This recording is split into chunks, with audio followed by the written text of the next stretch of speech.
Olá, sejam muito bem-vindos ao Narrativas Antagonista, Fato do Dia. Irã presidindo direitos humanos na ONU. Oi? Vai acontecer nesse dia de finados e eu vou trazer todos os detalhes e as narrativas aqui para vocês. Antes de tudo, eu quero te fazer um agradecimento, um pedido, agradecimento pelo tanto de gente que está me mandando print porque votou no Antagonista como melhor site de política no IBEST. É o Oscar da internet, não demora 10 segundos para você votar, o link está aqui embaixo. Vota e já espalha para os seus amigos se você gosta de jornalismo independente. Também não esquece que a minha coluna no Antagonista está aqui embaixo para você. E a gente vai falar do que hoje? Da história do Irã, trazendo o seguinte: primeiro, os fatos, depois, a narrativa de direita, a narrativa de esquerda e, então, a minha opinião. Pode ser que a minha opinião seja coincidente com a sua ou não. Pode ser que você queira opinar sobre um outro ângulo de visão. Você queira pegar um outro ponto da história para falar. Fique à vontade, é para isso que estão abertos os nossos comentários aqui embaixo. E eu cada vez mais orgulhosa de vocês, que são um público super diferenciado do Narrativas Antagonista. É um programa que não tem hater, gente. Não tem hater, não tem festival de hater. Tá todo mundo debatendo o tema mesmo, todo mundo elevando o nível do debate, tentando entender as coisas, se posicionar, se colocar, se informar. Eu só tenho a agradecer a vocês cada dia mais. Então vamos agora para o fato do dia. Vem comigo. Quais são os fatos? Bom, neste feriadão aqui no Brasil de finados, dias 2 e 3 de novembro, o Irã foi escolhido pela ONU para presidir um fórum anual no âmbito da Comissão de Direitos Humanos. Que fórum é esse? Vou até ler aqui bonitinho. É o Social Forum. Ele é uma união anual do Conselho de Direitos Humanos da ONU. Mas ele não é uma reunião anual para debater todos os temas, para falar dos países, do que está acontecendo, para exigir resoluções, tentar passar resoluções. Não. Esse Social Forum, ele é um fórum temático. A cada ano, ele vem com um tema diferente. Esse ano, qual vai ser o tema durante a presidência do Irã? A contribuição da ciência, tecnologia e inovação na promoção dos direitos humanos, incluindo o contexto de recuperação pós-pandemia. Esse é o tema deste ano. Temas de anos anteriores. A gente teve água para os direitos humanos e o desenvolvimento sustentável, as boas práticas, lições aprendidas. A gente teve boas práticas, histórias de sucesso durante a Covid. Tivemos antes da pandemia a promoção e proteção dos direitos das crianças e jovens pela educação. Em 2018, a possibilidade do uso do esporte das Olimpíadas para promover direitos humanos. Então você vê, cada ano se escolhe um tema diferente. Também a cada ano se escolhe países diferentes para serem relatores. A escolha do Irã tem enfrentado bastante oposição nas redes sociais, nos observadores internacionais de direitos humanos, enfim, é algo que tem chamado muito atenção e está sendo muito debatido. A pessoa que dentro da ONU escolhe o Irã, é claro que não escolhe sozinha, mas existe uma pessoa que assina a resolução, diz que é para haver uma rotatividade. Muita gente questiona que rotatividade é essa, porque é mantida sempre no mesmo grupo de países da mesma região já há algum tempo.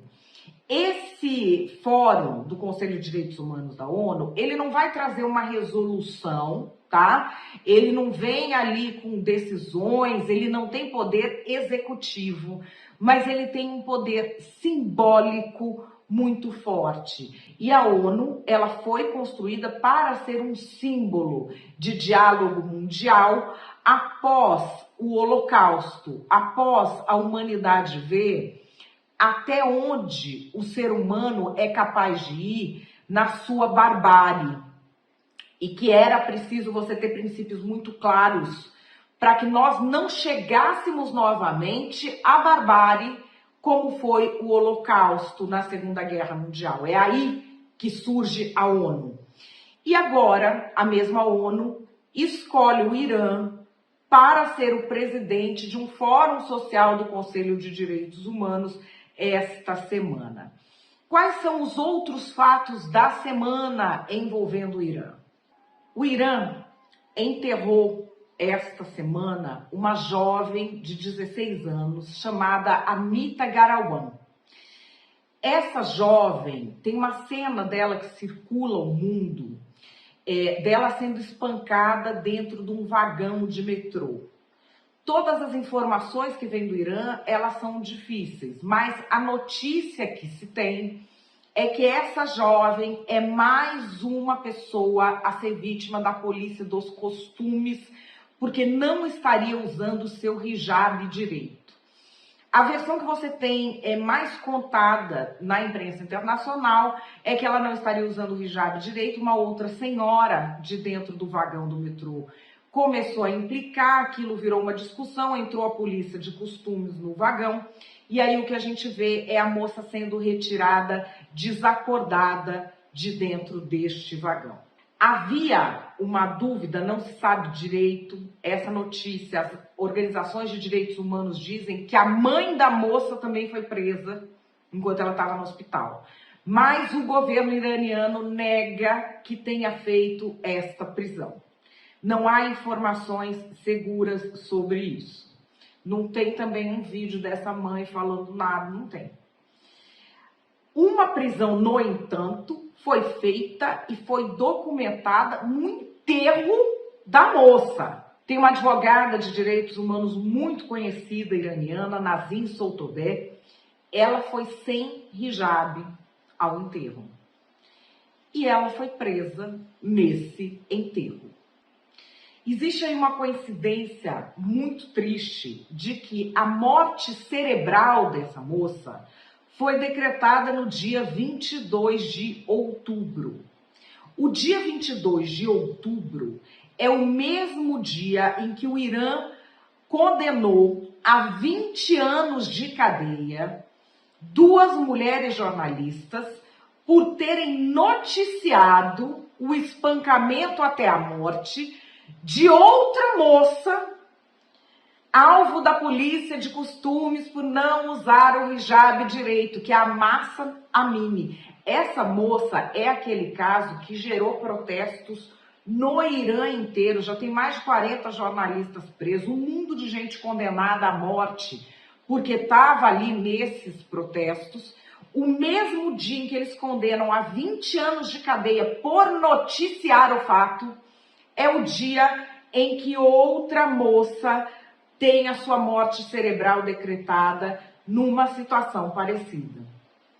Não vamos nos esquecer que o Prêmio Nobel da Paz deste ano foi destinado a uma ativista iraniana presa que briga contra os abusos deste regime. Procurei pessoas que se manifestaram nas redes, porque fica aquela coisa de ninguém falar nada. Efetivamente, há pessoas se manifestando nas redes.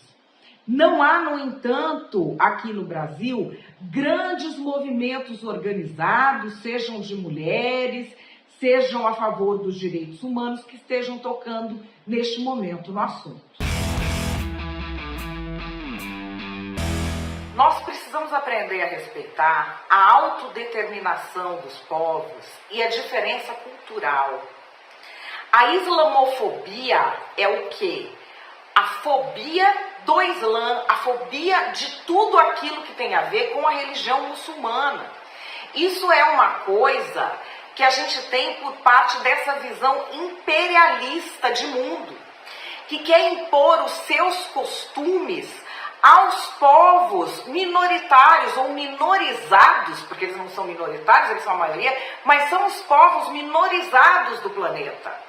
Com isso a gente tem o quê? Algo muito comum é você transformar os direitos humanos como uma arma para esmagar os pequenos ou para esmagar aqueles que não se dobram à lógica do imperialismo.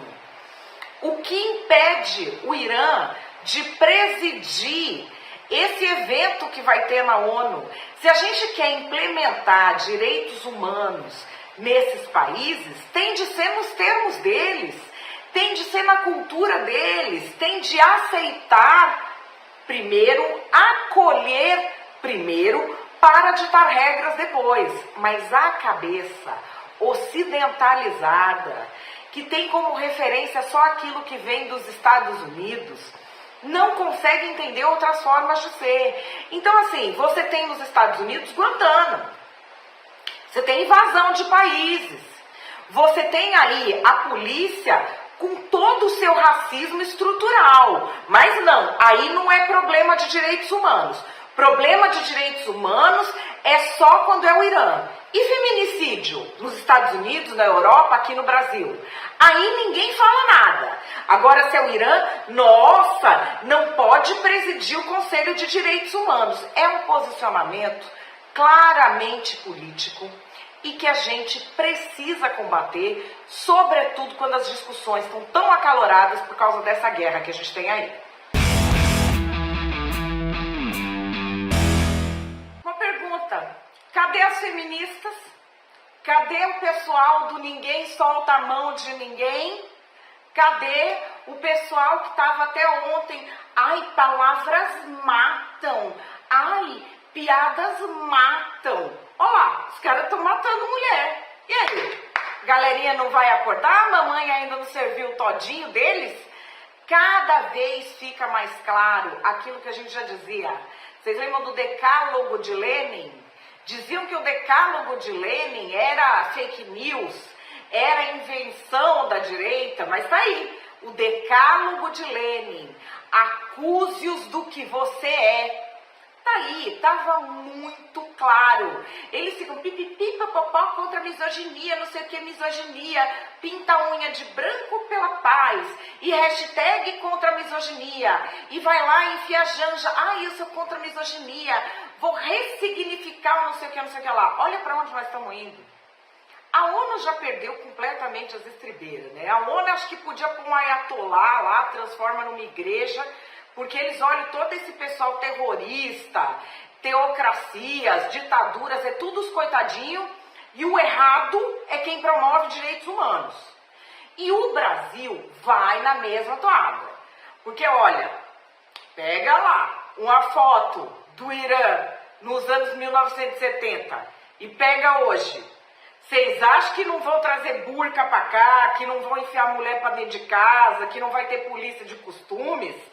Do jeito que a coisa está indo, com os comentários que a gente está vendo na internet, é capaz de fazerem e do povo aceitar. E vocês não se esqueçam. O nosso ministro dos Direitos Humanos se encontrou não sei quantas vezes com o povo de lá do Irã. Aí não pôs na agenda, deu um rolo do caramba, o deputado Marcel Van Hatten entrou em campo, aí apareceu na agenda, ele saiu aí chiando, ninguém explicou essa história direito.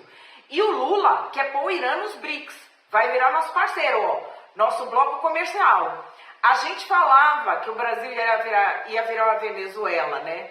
A gente está errado. A Venezuela está bem liberal porque eles estão querendo trazer para cá. Nós avisamos, faz o L agora.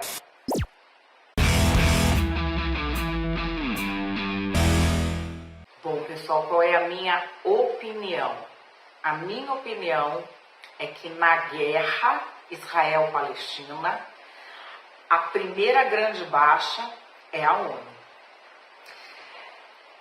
Eu não sei que sistema poderia substituir a ONU, porque é preciso um fórum internacional para as nações dialogarem. Mas se perder o respeito num grau, que precisa haver um ponto de retorno. E essa questão do Irã é muito simbólica. Porque a ONU, e vocês sabem, eu já fui consultora internacional em comunicação para o desenvolvimento de uma das agências da ONU. Ela é toda fundada, tendo como sua espinha dorsal a Declaração Universal dos Direitos Humanos. Ali não é negociável. E eu aprendi nesse old school, não é negociável nenhuma violação à Declaração Universal dos Direitos Humanos, ponto. Por quê? Porque se você negocia, vai que nem um frango descendo a ladeira. E isso a gente aprendeu como? A gente aprendeu isso na Segunda Guerra Mundial. Muitas vezes, acho que você deve ter se perguntado, né? A gente vê esses filmes sobre o Holocausto, documentários com os campos de concentração, agora esses documentários que estão aparecendo em streaming, do pessoal que colaborou com o nazismo lá atrás, se escondeu durante anos e veio à tona. Tem um muito bom chamado O Contador de Auschwitz. A gente vê aquilo, fica perguntando, meu Deus do céu, como que se chega num nível de maldade desses? Como é que isso passa a ser admitido socialmente? Eu me perguntei isso durante muitos anos. E agora a gente está vendo. E o reforço disso é quando eu falo isso, as pessoas falam, não, mas não sei quando também foi assim, não sei quando também foi assim, comparando laranja com banana. Se tudo é nazismo, nada é nazismo. A gente está vendo agora manifestações que são nazistas. Pessoas que estão falando coisas nazistas em diversas partes do mundo. E a gente, por exemplo, viu muito recentemente reações muito grandes àquilo que era considerado nazista, como um copo de leite, um símbolo de ok. Mas quando a gente vê pessoas ou defendendo abertamente que sejam mortos os judeus, ou defendendo abertamente que eles não tenham direito a um Estado, ou então defendendo abertamente terrorismo, não tem a mesma reação. Então, assim, essa coisa da incoerência está pairando no ar, não só no Brasil, está pairando no ar em vários outros países, porque parece que a coisa do antissemitismo, do nazismo, ela permanecia de certa forma adormecida nas sociedades. E a ONU surge para que não se repetisse mais o que aconteceu ali. A gente, é claro, que tem todos os países membros da ONU e eles precisam ter diálogo. Eu já estive na ONU, num evento em Genebra, sobre escravidão, por exemplo. Na mesa ali, falando, tinha assento a Mauritânia. A Mauritânia, naquela época, era um dos poucos países do mundo com uma espécie de escravidão legalizada. A servidão por dívidas era legalizada ali. E como que ela tinha um assento ali? Ela tinha um assento sendo ouvida. Outra coisa é se botasse a Mauritânia para presidir. Porque aí pode indicar que esta visão de mundo passou a ser aceita diante de uma flexibilização do que nós consideramos direitos humanos. A questão do Irã é muito simbólica. Ele vai estar ali no Palácio de Genebra, onde se reúne o Conselho de Direitos Humanos da ONU. Ah, mas não é um conselho, é um evento que ocorre anualmente, ok, mas ele foi escolhido para presidir. Em que momento? No momento em que o Irã está dando apoio ao Hezbollah, está dando apoio ao Hamas e está promovendo uma matança de mulheres que não se submetem a detalhes de exigências da teocracia iraniana. Então, o país que está neste momento, nesta semana, perpetrando violações enormes de direitos humanos, ele é escolhido para presidir. E aí fica uma coisa que, para a imagem da ONU, é muito ruim. É muito, muito ruim e compromete tudo que a ONU vai se posicionar em outros casos de direitos humanos, porque, obviamente, as pessoas vão fazer a comparação. E também, assim, as pessoas não compreendem direito como funciona a ONU. Então, vai ficar uma mensagem de que pusemos o Irã no controle dos direitos humanos. A gente tem visto na política, em todo o mundo, até no mundo ocidental, um ataque grande contra mulheres. Um ataque, assim, monumental contra mulheres. Nós temos visto o avanço das teocracias desde a década de 1970 no Oriente Médio, esfacelando os direitos das mulheres, espoliando as mulheres da condição de dignidade humana, mesmo nos países em que já haviam conseguido. O Irã é um deles. Teherã tem uma população educada, tem uma população grande de mulheres formadas, mulheres que se colocam e que têm que se submeter a este regime dos ayatolás. É este o regime que está lá na ONU. Porque a ONU, ela tem ali os estados e os governos, não é o povo que está representado ali, é o regime. E para esse regime foi dada uma missão importante em direitos humanos. Essa guerra provou que a ideia que o mundo teve de constituir uma liga internacional para evitar a barbárie, ela não foi capaz de evitar que a barbárie fosse normalizada na cabeça das pessoas. O tempo vai passando e de exceção em exceção a gente chega ao absurdo. Resta saber, nós vamos saber reconhecer isso e mudar? Eu sinceramente espero que sim.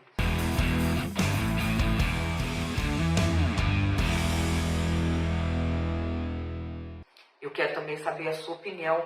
Coloca a sua opinião aqui embaixo. Eu quero saber o que você pensa sobre este assunto. Enfim, vou te pedir de novo, claro, se você ainda não votou no Antagonista como o melhor site de política, vota. Você que colocou a gente, no top 3 do IBEST, que é o Oscar da internet, não demora 10 segundos para você votar. Só vai lá e vota que nós vamos comemorar esse prêmio juntos. Não esqueça de ler a minha coluna aqui no Antagonista.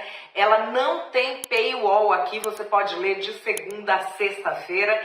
Eu espero você de volta amanhã aqui no Narrativas Antagonista, às 5 da tarde. Beijo e até lá!